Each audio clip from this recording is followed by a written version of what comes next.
among other things, there are some 6,000 of us media types here. And like finding a needle in a haystack, we found yet another fellow media type that we always like to get his take on things. So we grabbed him off the show floor as he was drooling over new products all over the place and said, you got to come in and talk to us about what you've seen. I've been stuck here in our broadcast booth for several days. Haven't seen as much of the show floor as this guy has. Broadcast consultant extraordinaire, Holland Cooke, his own self. Holland, welcome into Tomorrow again. Dave, every time you have me on, I feel as though I've been swept into tomorrow. But what people who Too bad you have no passion. what people who don't attend CES and just hear about it think is only half true. There's a lot of futuristic stuff here, Sure. but a lot of what you see here is responsive to the way we live. It's not the future, it's the now. Yeah. There's no saber guns out there or flying cars, but there is the autonomous car. You know, RoboCar is here. And what a moment yesterday when General Motors CEO Mary Barra took the very same stage where Elvis used to perform, and they drove out the sporty 2017 Chevy Volt EV, as in electric vehicle. Yes. Wow. After the government incentives, you drive it off the lot for $30,000, which is what you would pay for the average mid-size car now, right? Sure. Might as well be electric. Yeah. Last year, when we test drove that electric Beamer, it had a range of 100 miles. This one goes 200. They are disruptive, and if there's one mantra for CES, it's about disruption. And what's so cool about the culture in this industry is that we're all here to make everything that was shiny and new last year obsolete. Isn't that funny, too? And it's that fast sometimes that things are obsolete like that. America's biggest automaker is already planning for a time when fewer people own cars because they've announced a strategic partnership with Lyft, which is the other service like Uber where you just rent a car for a ride. Yeah, you're renting a driver in a car. Take you there. Yeah.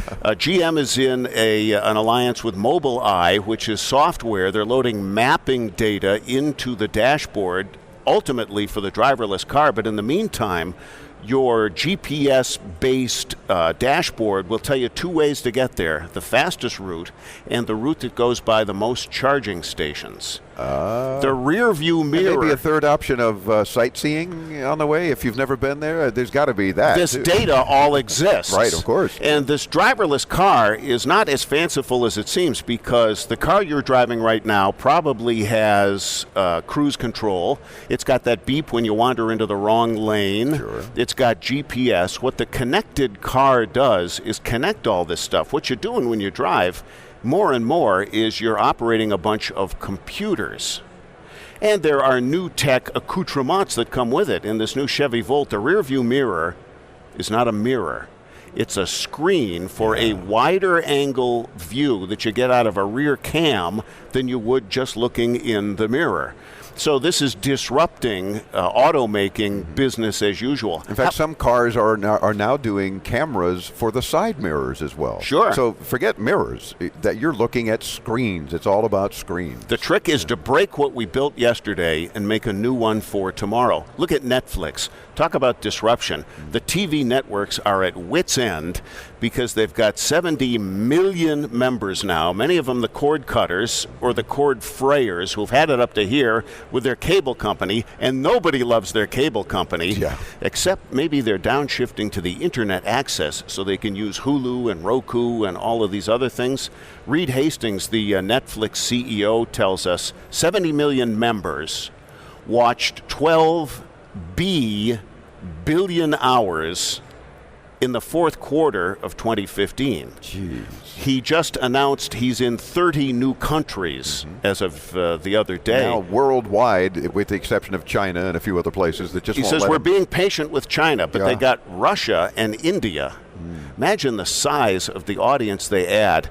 He says, we invented binge watching, and if you call anybody the weekend that they dump another season of House of Cards or Orange is the New Black, you get voicemail because all your friends are binge watching. That's right. You got to watch the whole season in a couple of days or it's not worth it. Just one more season and then I'm going to bed. It's like that. And wait till you see The Crown. They showed us a preview, which you can find on YouTube. It debuts soon.